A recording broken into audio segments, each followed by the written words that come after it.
Let's cross to Xinjiang, one of the harder hit places, and speak to France 24's own Haxi Myers-Belkin. Hello to Haxi. You've just arrived there. Tell us a little bit about what you've been seeing. It's really hard to overstate the extent of the damage here in Xinjiang. Behind me you can see an upturned car resting on a building. It's a shocking sight, but there are scenes like this across this town. Mud covers everything, as you can see behind me. People's possessions, or what's left of them, that is very little, piled up in front of their homes. We've seen smashed windows across this town.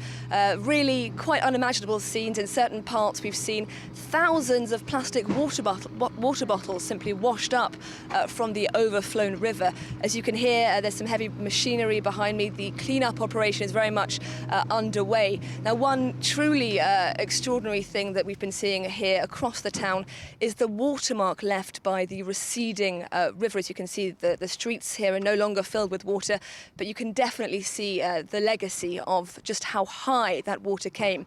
The watermark reaching above most front doors, in some cases above first floor windows, which explains how at least 12 people lost their lives here in the early hours of Thursday, 12 residents of an assisted living facility.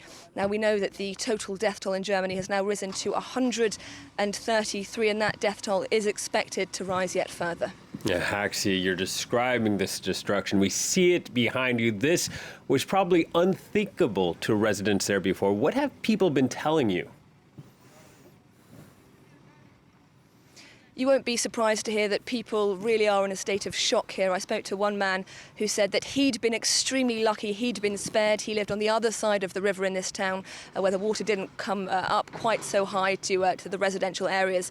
But he said that he was here assisting his friend's parents, whose homes had been severely affected by the rising water and, of course, the mud damage. He said he'd never seen anything like it. This was a man in his mid-60s. I also spoke to a woman who lives very close by, about 50 metres from here. She said that authorities had told them explicitly that the water would not come to their front doors. And she said that what actually happened was that her bungalow was filled with water entirely within the space of 5 minutes, destroying absolutely everything in her home. She said that she was shocked, also extremely angry that people hadn't told her in advance that she and her neighbours were at such risk. And Frank-Walter Steinmeier, the German president, is due to arrive in the region today.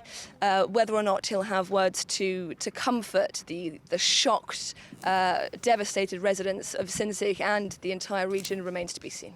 All right. Thank you very much, Haxi.